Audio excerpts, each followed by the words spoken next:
નમસ્કાર મિત્રો, આજે આપણે વીક નંબર 23નું કરંટ અફેર જોવાનું છે. તો વધુ સમય ન બગાડતા ફટાફટ શરૂ કરી દઈએ આજનું કરંટ અફેર. મિત્રો, અમારી ચેનલને હજી સુધી જો સબસ્ક્રાઈબ ન કરી હોય તો કરી દેજો, કારણ કે આની અંદર તમને મોસ્ટ આઈએમપી વિડીયો અને ચલો હવે શરૂઆત કરી દઈએ આજનું કરંટ અફેર. મિત્રો, તો સૌપ્રથમ જોઈએ કે 1 જૂનના રોજ કયો દિવસ આવે છે. તો 1 જૂનના રોજ વિશ્વ માતા પિતા દિવસ આવે છે. વિશ્વ દૂધ દિવસ તરીકે પણ ઉજવવામાં આવે છે. તો 1 જૂનના રોજ કયા બે દિવસ આવે છે? તો વિશ્વ માતા પિતા દિવસ અને વિશ્વ દૂધ દિવસ તરીકે પણ ઉજવવામાં આવે છે. ત્યારબાદ ખાસ યાદ રાખવાનું કે 1 જૂનના રોજ વિશ્વ દૂધ દિવસની ઉજવણી કરવામાં આવે છે અને આ દિવસ ડેરી ઉદ્યોગના વિકાસ માટે કરવામાં આવે છે. અને કોના દ્વારા ઉજવવામાં આવે છે? તો યાદ રાખજો, ખાદ્ય અને કૃષિ સંગઠન દ્વારા 2001થી, એટલે કે 1 જૂનના રોજ આ દિવસ ઉજવવામાં આવે છે. ઓકે, તો સૌપ્રથમ આપણે કે 1 જૂનના રોજ કયા બે દિવસ ઉજવવામાં આવે છે? તો વિશ્વ માતા પિતા દિવસ ઉજવવામાં આવે છે અને વિશ્વ દૂધ દિવસ તરીકે પણ ઉજવવામાં આવે છે. તો વિશ્વ દૂધ દિવસની ઉજવણી કઈ આંતરરાષ્ટ્રીય સંસ્થા દ્વારા કરવામાં આવે છે? તો વિશ્વ ખાદ્ય અને કૃષિ સંગઠન દ્વારા કરવામાં આવે છે, સંયુક્ત રાષ્ટ્રના. બરાબર.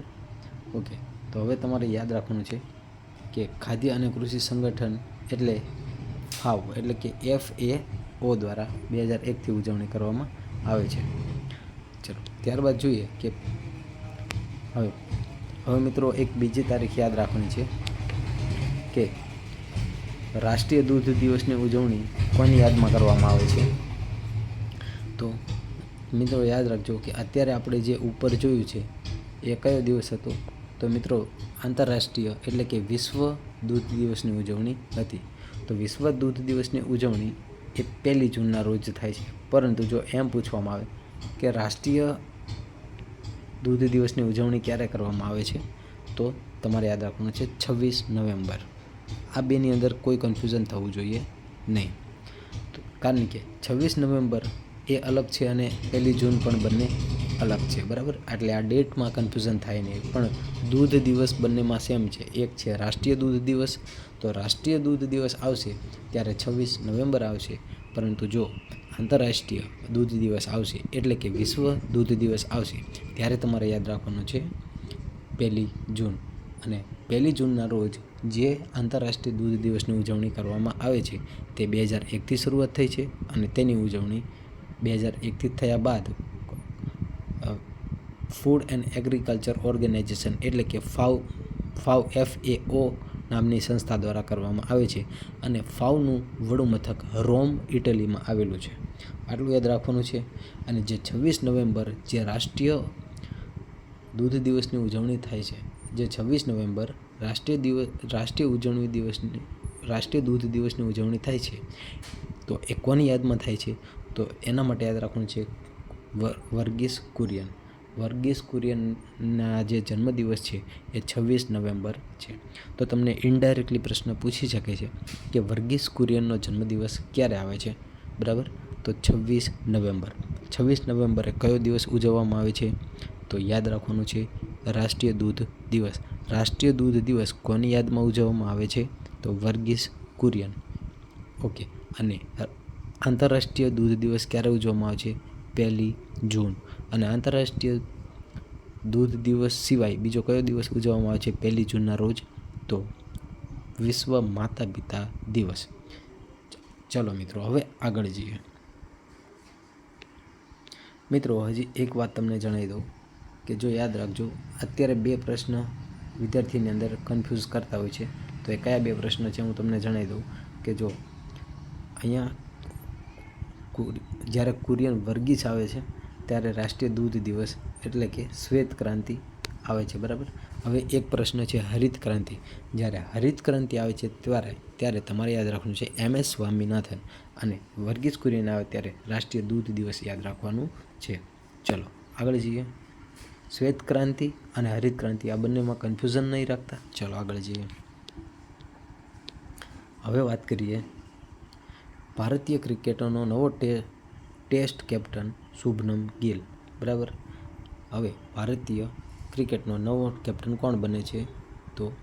તો ભારતીય ક્રિકેટ ટીમનો નવો ટેસ્ટ કેપ્ટન બને છે શુભમન ગિલ, બરાબર. તમે જોઈ શકો છો કે શુભમન ગિલ છે એ હવે ટેસ્ટ ક્રિકેટના જે ફોર્મેટ છે એની અંદર કેપ્ટન બને છે. તાજેતરમાં BCCIએ ભારતના યુવા ખેલાડી શુભમન ગિલને ભારતીય ક્રિકેટ ટીમના નવા કેપ્ટન બનાવ્યા છે. પસંદગી સમિતિના અધ્યક્ષ અજીત અગરકરે મુંબઈમાં પ્રેસ કોન્ફરન્સમાં આ જાહેરાત કરી હતી.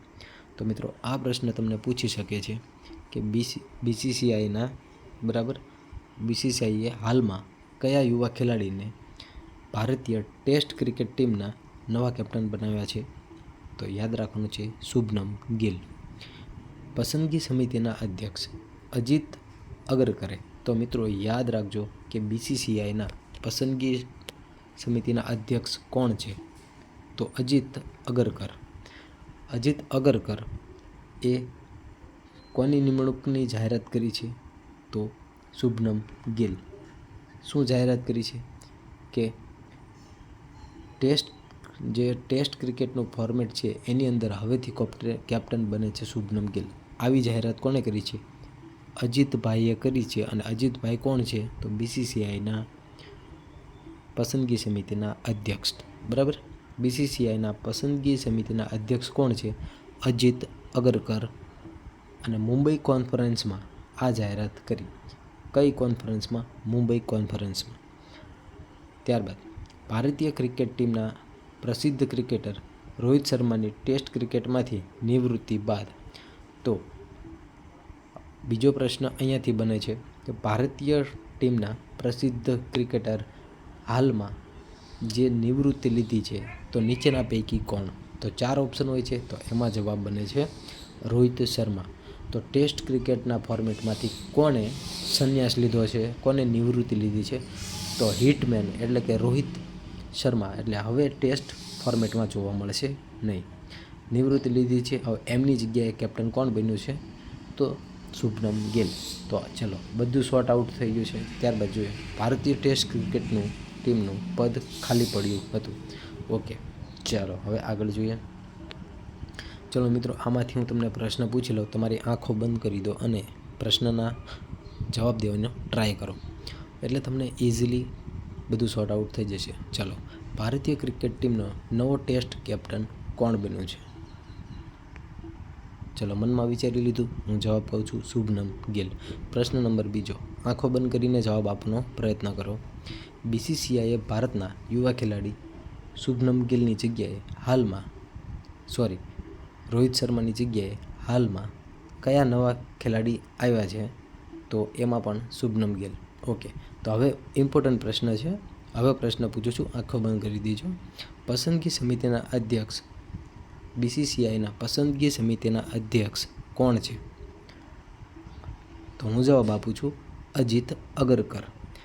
પ્રશ્ન નંબર 4, પસંદગી સમિતિના અધ્યક્ષ અજીત અગરકરે કઈ જગ્યાએ પ્રેસ કોન્ફરન્સમાં એવું જણાવ્યું કે શુભમન ગિલ હવે રોહિત શર્માનું સ્થાન ટેસ્ટ ક્રિકેટના કેપ્ટન તરીકે લેશે? તો મુંબઈ પ્રેસ કોન્ફરન્સ. ભારતીય ક્રિકેટ ટીમના પ્રસિદ્ધ ક્રિકેટર શુભમન ગિલે કોની જગ્યા લીધી? તો જવાબ છે રોહિત શર્મા. ચલો હવે અહીંથી આગળ જઈએ, એટલે આ બધું શોર્ટ આઉટ. ચલો તો મિત્રો, હવે એક ફોર્મેટ જોઈએ. ભારતીય ક્રિકેટ ટીમના વર્તમાન કેપ્ટન 2025ની સ્થિતિએ મેન્સ ટેસ્ટ પૂછે તો શુભમન ગિલ, જે આપણે અત્યારે જોયું એ જ. મેન્સ વન ડે ટીમના કેપ્ટન, તો વન ડે ટીમના કેપ્ટન હાલમાં કોણ છે? Rohit Sharma. Okay, one day ટીમના કેપ્ટન કોણ છે? રોહિત શર્મા. મેન્સ T20, તો સૂર્યકુમાર યાદવ. તો મેન્સ T20 ટીમ કેપ્ટન કોણ છે? તો યાદ રાખવાનું છે સૂર્યકુમાર યાદવ. વિમેન્સ ટીમના કેપ્ટન કોણ છે? તો કે હરમનપ્રીત કૌર. તો અત્યારે આપણે 4 ફોર્મેટ જોયા, તો આની પણ એક ટેસ્ટ લઈએ. આંખો બંધ કરી દો અને જવાબ આપો. ચલો, તો હું પ્રશ્ન પહેલો પૂછું છું, આંખો બંધ કરી દેજો કે મેન્સ ટેસ્ટ ક્રિકેટના મેન્સ ટેસ્ટ ટીમના કેપ્ટન કોણ છે? મેન્સ ટેસ્ટ ટીમના કેપ્ટન કોણ બન્યું છે? શુભમન ગિલ. અથવા કોણ છે? તો Shubman Gill. Men's one day ટીમના કેપ્ટન કોણ છે? તો વન ડે ટીમના કેપ્ટન, મેન્સ વન ડે ટીમના કેપ્ટન જવાબ છે, આંખો બંધ કરી રાખજો, જવાબ છે રોહિત શર્મા. ઓકે. પ્રશ્ન નંબર 3, આંખો બંધ કરીને જવાબ આપવાનો પ્રયત્ન કરજો. મેન્સ T20 કેપ્ટન કોણ છે? તો મેન્સ T20 કેપ્ટન કોણ છે? તો સૂર્યકુમાર યાદવ. ત્યારબાદ આગળ જોઈએ. આંખો બંધ કરીને પ્રશ્નોનો જવાબ આપવાનો પ્રયત્ન કરજો. વિમેન્સ ટીમના કેપ્ટન કોણ છે?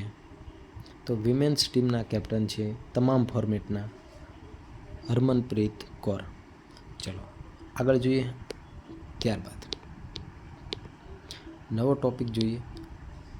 નોમેડિક એલિફન્ટ એક્સરસાઇઝ કયા બે દેશ વચ્ચે થાય છે? તો ભારત અને મંગોલિયા વચ્ચે થાય છે. તો મિત્રો યાદ રાખવાનું છે, ભારત અને મંગોલિયા વચ્ચે હાલમાં નોમેડિક એલિફન્ટ એક્સરસાઇઝ થઈ છે. હવે જોઈએ વિસ્તૃત. ભારત અને મંગોલિયા વચ્ચેની સંયુક્ત લશ્કરી કવાયત નોમેડિક એલિફન્ટ મંગોલિયાના ઉલાન બાટોરમાં શરૂ થઈ છે. તો મંગોલિયાના ઉલાન બાટોરમાં શરૂ થઈ છે. તો મિત્રો મંગોલિયા, આપણે જે રીતે ભારતનું રાજધાની દિલ્હી છે એવી રીતે મંગોલિયાની રાજધાની છે ઉલાન બાટોર. ચલો હવે આગળ જોઈએ. આ કવાયત 31 મેથી 13 જૂન 2025 દરમિયાન યોજાશે. તો મેથી જૂન સુધી આ કવાયત યોજાવાની છે, પણ મે મહિનાનો છેલ્લો દિવસ એટલે કે 31 તારીખથી જૂન મહિનાની 13 એટલે 31થી 13 એટલે મે જૂન 31-13 2025ના રોજ યોજાશે. તો યાદ રાખવાનું છે ડેટ 31 મેથી 13 જૂન. તો હું તમને છેલ્લે પ્રશ્ન પૂછીશ, તમે અત્યારે ધ્યાનથી સાંભળજો અને પછી ધ્યાનથી પ્રશ્નના આંખો બંધ કરીને જવાબ આપવાનો પ્રયત્ન કરજો. વર્ષ 2025માં યોજાયેલ આ નોમેડિક એલિફન્ટની 17મી આવૃત્તિ હતી અથવા છે. તે વાર્ષિક સંયુક્ત લશ્કરી કવાયત છે જે ભારત અને મંગોલિયામાં વારાફરતી યોજવામાં આવે છે. આ કવાયતની છેલ્લી આવૃત્તિ 2024માં મેઘાલયમાં ઉમેરવામાં થઈ હતી. એટલે કે ભારતમાં થઈ હતી, ભારતના મેઘાલયમાં થઈ હતી. તો 2024માં જે આવૃત્તિ થઈ હતી એ જુલાઈ મહિનામાં થઈ હતી અને 2024ના મેઘાલયમાં થઈ હતી. અને મેઘાલયમાં ઉમરોઈ ખાતે, મેઘાલયમાં કઈ જગ્યાએ? તો કે ઉમરોઈ ખાતે થઈ હતી. ભારતીય ટુકડીમાં 45 જવાનોનો સમાવેશ થાય છે. તો ભારતીય ટુકડીમાં કેટલા જવાનોનો સમાવેશ થયો હતો? 45. મુખ્યત્વે અરુણાચલ પ્રદેશ સ્કાઉટ બટાલિયન છે. મુખ્યત્વે કોણ છે? તો કે અરુણાચલ પ્રદેશ સ્કાઉટ બટાલિયન છે. આ કવાયતનો ઉદ્દેશ્ય સંયુક્ત રાષ્ટ્રના આદેશ હેઠળ અર્ધ સરકારી પહાડી વિસ્તારમાં અર્ધ પરંપરાગત સંયુક્ત ટાસ્ક ફોર્સનો ઉપયોગ કરીને બંને દળો વચ્ચે આંતર કાર્યક્ષમતા વધારવાનો છે. આ કવાયતમાં પ્લાટૂન સ્તરની ફિલ્ડ તાલીમ કવાયતનો સમાવેશ થાય છે. પ્લાટૂન સ્તરની ફિલ્ડ તાલીમ કવાયતનો સમાવેશ થાય છે. ભારતીય અને મંગોલિયાના સૈનિકો વિવિધ તાલીમો પ્રવૃત્તિમાં જોડાશે. ઓકે મિત્રો, અહીંયા સુધી રાખીએ, કારણ કે જે ઇમ્પોર્ટન્ટ પ્રશ્નો છે એ ઉપર જ છે એટલે વધારે આપણે નથી ખેંચવું. ચલો હવે આંખો બંધ કરો અને પ્રશ્નના જવાબ આપવાનો પ્રયત્ન કરો. નોમેડિક એલિફન્ટ એક્સરસાઇઝ કયા બે દેશો વચ્ચે થઈ છે? ભારત અને મંગોલિયા. ઓકે, સોરી, મેં ફટાફટ જવાબ આપી દીધો. ઓકે, હવે ત્યારબાદ નોમેડિક એલિફન્ટ જે કયા, ભારત સિવાય બીજો એક દેશ કયો છે? તો કે મંગોલિયા. અને આ મંગોલિયામાં કઈ જગ્યાએ નોમેડિક એલિફન્ટની કવાયત યોજાણી હતી? તો ઉલાન બાટોર. ત્યારબાદ ભારત અને મંગોલિયા વચ્ચે યોજાયેલી નોમેડિક એલિફન્ટની કવાયત કયા સમય સુધીની અવધિની હતી? તો 31 મેથી 13 જૂન 2025ના રોજ. 2025માં યોજાયેલી નોમેડિક એલિફન્ટની આ કેટલામી આવૃત્તિ હતી? તો મિત્રો યાદ રાખજો, 17મી આવૃત્તિ. ત્યારબાદ જોઈએ આગલો પ્રશ્ન. નોમેડિક એલિફન્ટની ભારત અને મંગોલિયા દેશ વચ્ચે 2024માં ભારતમાં કઈ જગ્યાએ યોજાણી હતી? તો મેઘાલયના ઉમરોઈ ખાતે. ચલો, આઈ હોપ તમે આંખો બંધ કરીને બધા પ્રશ્નોના જવાબ આપ્યા હશે અને હવે એનાથી વિશેષ વધારે કંઈ ઇમ્પોર્ટન્ટ છે નહીં, એટલે આપણે નેક્સ્ટ જોઈએ. અહલ્યાબાઈ હોલકરની 300મી જન્મ જયંતિ 31 મેના 2025ના રોજ પુણ્યલોક અહલ્યાબાઈ હોલકરની 300મી જન્મ જયંતિની ઉજવણી કરવામાં આવી છે. હવે અહલ્યાબાઈ હોલકર વિશે જાણીએ. 31 મે 1725ના રોજ અહમદનગરના ચોંડી ગામમાં વડા મંકોજી શિંદેના ઘરે જન્મેલા અહલ્યાબાઈ ભારતના કેટલાક મહિલા શાસકોમાંના એક હતા. તો અત્યારે એક સાથે માહિતી અહીંયા તમે જોવો છો કે અહલ્યાબાઈ હોલકરનો જે જન્મ છે એ ક્યારે થયો હતો કે 31 મેના રોજ અહમદનગરના ચોંડી ગામમાં થયો. અને કોના? તો કે ગામના વડા મંકોજી શિંદેના ઘરે જન્મેલા. એટલે મંકોજી શિંદેના ઘરે કોનો જન્મ થયો છે? તો અહલ્યાબાઈનો જન્મ થયો છે, જે એક મહિલા શાસક તરીકે જાણીતા હતા. તેઓ અદમ્ય સાહસ અને નેતૃત્વ માટે જાણીતા હતા. મલ્હારરાવ હોલકરના પુત્ર ખાંડેરાવ સાથે લગ્ન કર્યા હતા. પછી અહલ્યાબાઈ જીવનમાં નવો વળાંક આવ્યો. તો કોની સાથે મેરેજ કરે છે? તો ખાંડેરાવ સાથે મેરેજ કરે છે.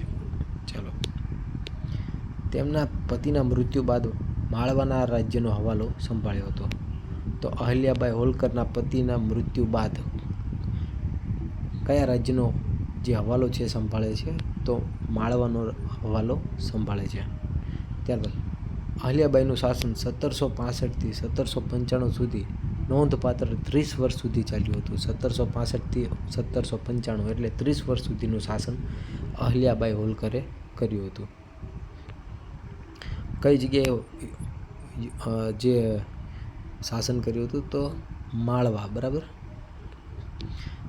તેમના શાસનકાળ દરમિયાન તેમણે નોંધપાત્ર વહીવટી અને સામાજિક સુધારા કર્યા હતા, જે સમૃદ્ધિ અને વ્યવસ્થાના સમયગાળા તરફ દોરી જાય છે. અહલ્યાબાઈ હોલકરના નોંધપાત્ર યોગદાન પૈકી એક હિન્દુ મંદિરોના પુનઃસંગ્રહમાં તેમની સક્રિય ભાગીદારી હતી. તો હિન્દુ મંદિરોની પુનઃસંગ્રહમાં કોની સક્રિય ભાગીદારી હતી? અહલ્યાબાઈ હોલકર. તેમણે સોમનાથ મંદિરનો જીર્ણોદ્ધાર કરેલો હતો. વર્ષ 2023માં મહારાષ્ટ્ર સરકારે અહમદનગર જિલ્લાનું નામ બદલીને પુણ્યલોક અહલ્યાબાઈ હોલકરના નામ પરથી નવું નામ અપાયું હતું.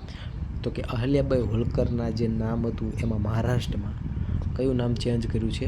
તો અહમદનગરનું હવે નામ કયું થઈ ગયું છે? અહલ્યાબાઈ હોલકર. અને ક્યારે? તો કે 2023માં. અહમદનગર જિલ્લાનું નામ બદલવાનો નિર્ણય અહલ્યાબાઈના વારસાને સન્માનિત કરવાનો છે. જે અત્યારે મિત્રો બિગ મિસ્ટેક થઈ ગઈ છે, સમાપ્ત નથી. બરાબર, એના માટે સોરી છે, સન્માનિત કરવા માટે છે. બરાબર.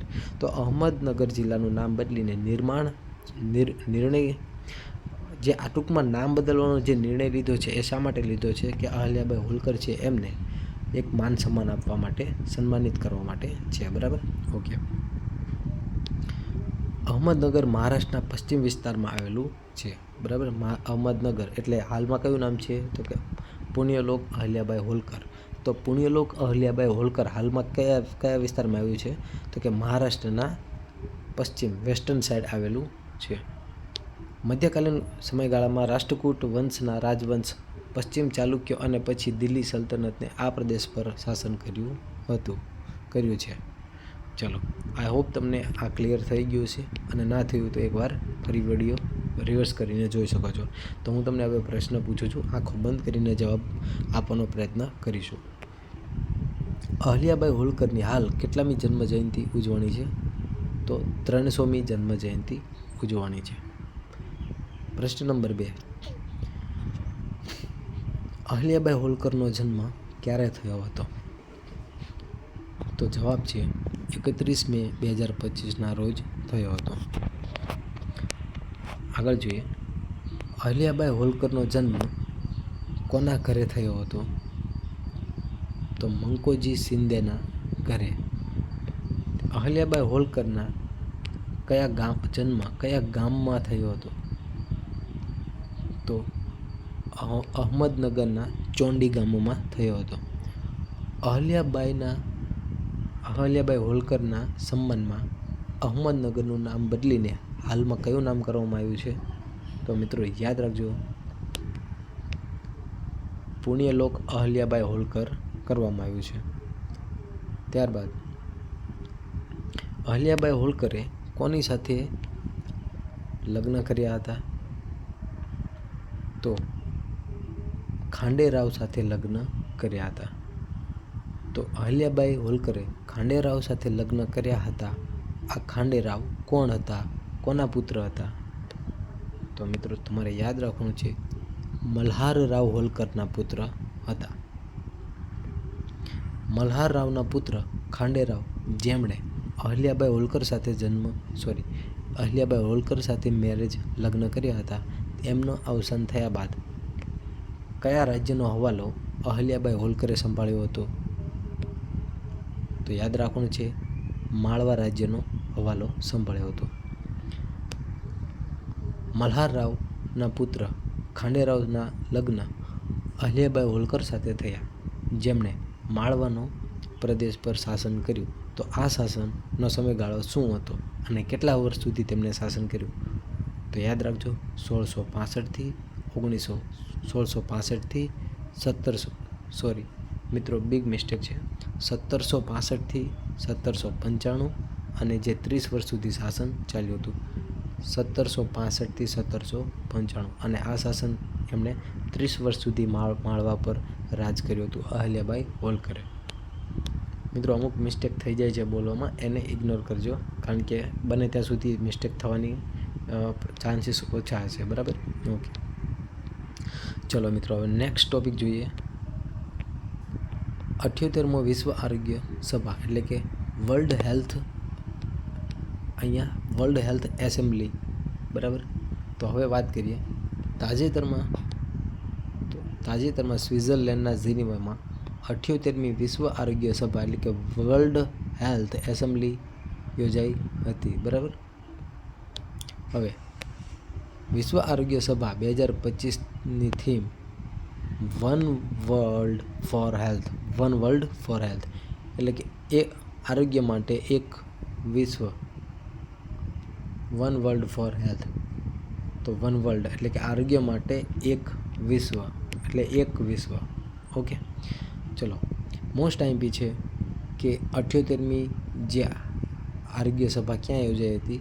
તો યાદ રાખવાનું છે, સ્વિટ્ઝરલેન્ડના જીનીવામાં. અને સ્વિટ્ઝરલેન્ડના જીનીવામાં WHOનું વડું મથક પણ આવેલું છે. અને WHOનું વડું મથક ક્યાં આવેલું છે? તો કે સ્વિટ્ઝરલેન્ડના જીનીવામાં. ઓકે, ચલો.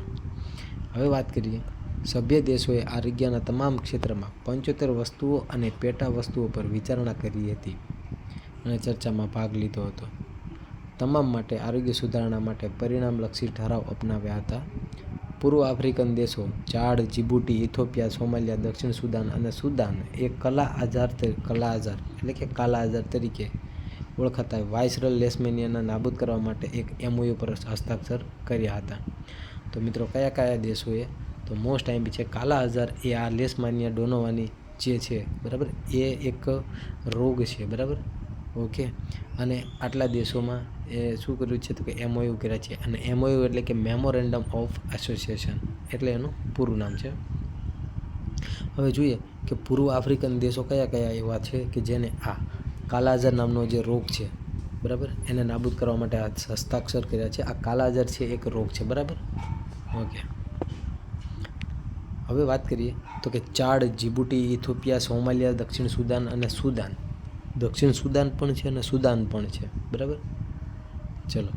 હવે ઓળખાતા આ રોગો વાઇસરોય લેશમેનિયાને નાબૂદ કરવા માટે MOU કરેલા છે. હવે 78મી વિશ્વ આરોગ્ય સભામાં વિશ્વના પ્રથમ મહામારી કરાર એટલે કે વર્લ્ડ હેલ્થ પેન્ડેમિક એગ્રીમેન્ટ અપનાવવામાં આવ્યો હતો. તો મિત્રો યાદ રાખવાનું છે કે વિશ્વ મહામારી કરાર, આ સભામાં કયો કરાર થયો છે? તો કે વર્લ્ડ હેલ્થ પેન્ડેમિક એગ્રીમેન્ટ થયો છે. હવે WHO અહીંયા આવી ગયું છે. તો કે મે 2026 સુધીમાં મુખ્ય પદ્ધતિઓને અંતિમ સ્વરૂપ અપનાવી સંપૂર્ણ અમલીકરણની રાહ જોવાઈ રહી છે. ત્યારબાદ તેને અમલમાં મૂકવા માટે ઓછામાં ઓછા 60 દેશો દ્વારા બહાલી આપવામાં આવશે. WHO બંધારણની કલમ 19 હેઠળ માત્ર બીજો આંતરરાષ્ટ્રીય કરાર છે. તો મિત્રો, WHO બંધારણની એટલે કે વર્લ્ડ હેલ્થ ઓર્ગેનાઇઝેશનનો બંધારણની કલમ 19 હેઠળ માત્ર બીજો આંતરરાષ્ટ્રીય કરાર છે. કેટલામો કરાર છે? તો કે બીજો આંતરરાષ્ટ્રીય કરાર છે.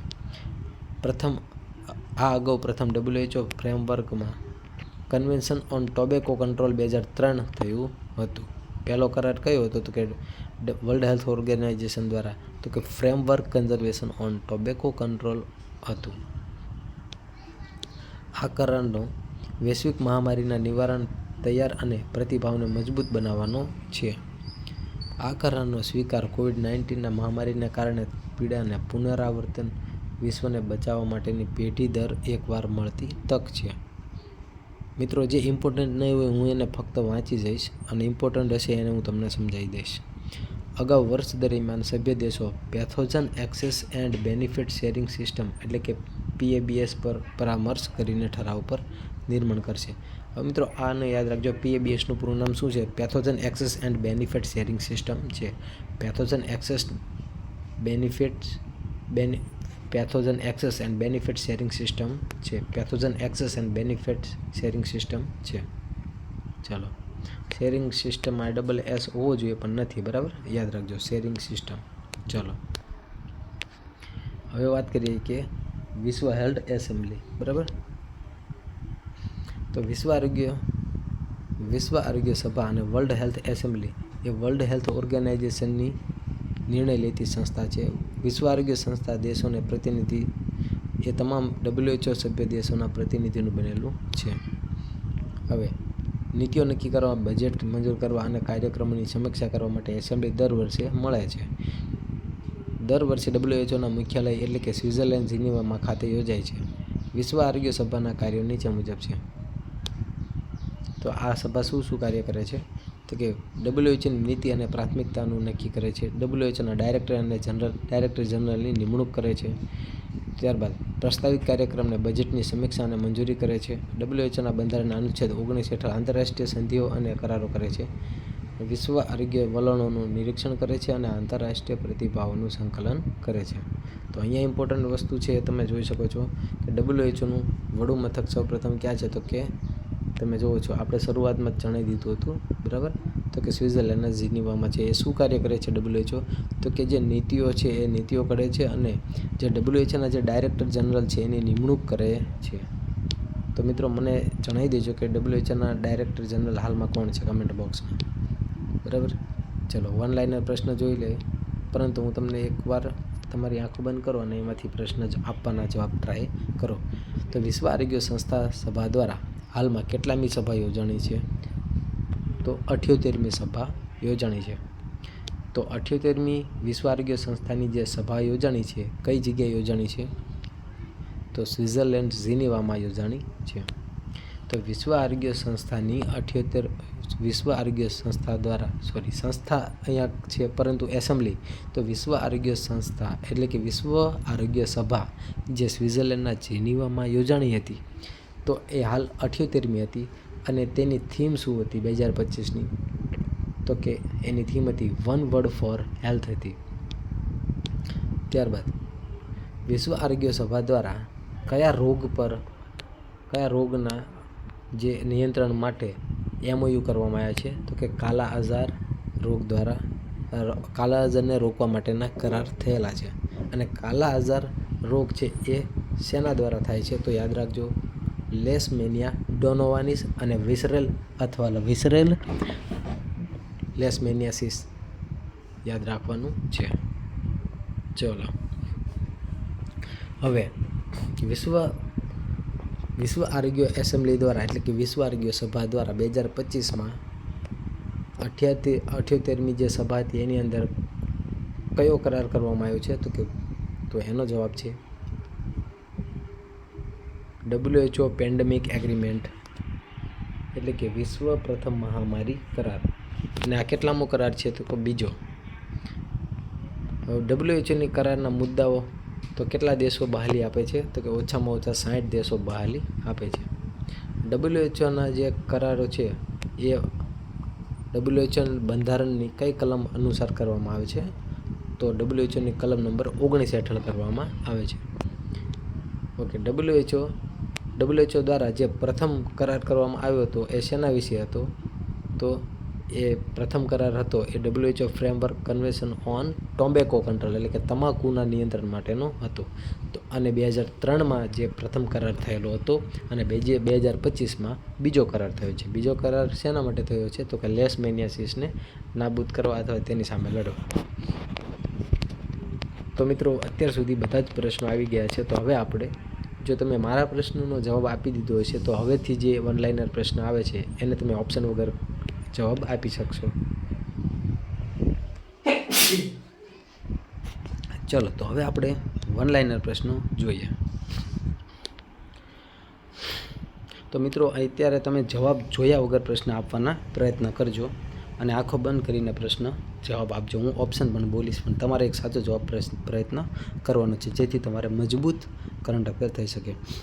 સંયુક્ત રાષ્ટ્ર દ્વારા વિશ્વ માતા પિતા દિવસ તરીકે કયો દિવસ ઉજવવામાં આવે છે તો ઓપ્શન છે 31 મે, 1 જૂન, 2 જૂન કે 3 જૂન. તો જવાબ છે 1 જૂન. ત્યારબાદ વિશ્વ દૂધ દિવસ તરીકે કયો દિવસ ઉજવવામાં આવે છે ઓપ્શન બોલું છું, આંખો બંધ રાખીને પ્રશ્નોનો જવાબ આપવાનો પ્રયત્ન કરજો. વિશ્વ દૂધ દિવસ 1 જૂન, 2 જૂન કે 3 જૂન. તો જવાબ છે 1 જૂન. ત્યારબાદ ત્રીજો પ્રશ્ન, તાજેતરમાં ભારતીય ટેસ્ટ ક્રિકેટના કેપ્ટન તરીકે કોની નિયુક્તિ કરવામાં આવી છે ઓપ્શન જોયા વગર પ્રશ્નનો જવાબ આપવાનો પ્રયત્ન કરજો આંખો બંધ કરીને. શુભમન ગિલ, સૂર્યકુમાર યાદવ, રવિન્દ્ર જાડેજા કે જસપ્રીત બુમરાહ. તો જવાબ છે શુભમન ગિલ. આગલો પ્રશ્ન, તાજેતરમાં ભારત અને કયા દેશ વચ્ચે નોમેડિક એલિફન્ટ નામની લશ્કરી કવાયત થઈ હતી મંગોલિયા, અમેરિકા, રશિયા કે જાપાન. તો જવાબ છે મંગોલિયા. આંખો બંધ કરીને પ્રશ્નનો જવાબ આપજો. 31 મે 2025ના રોજ પુણ્યલોક અહલ્યાબાઈની કેટલામી જન્મ જયંતિની ઉજવણી કરવામાં આવી છે ઓપ્શન છે 300, 78, 175 કે 125. તો જવાબ છે 300. કોઈ 78 બોલતા નહીં કારણ કે મેં ઓપ્શન બનાવીને મૂક્યો હતો. ત્યારબાદ આગલો પ્રશ્ન જોઈએ, છેલ્લો પ્રશ્ન. વર્ષ 2025માં સ્વિટ્ઝરલેન્ડના ઝેનીવામાં વિશ્વ આરોગ્ય સભા અથવા વર્લ્ડ હેલ્થ એસેમ્બલીનું કેટલામું સત્ર યોજાયું હતું તો પ્રશ્ન છે 72, 77, 78 કે 92. તો જવાબ છે 78. તો અહીં સુધી રાખીએ, મળીશું નવા વિડીયો સાથે. Thank you.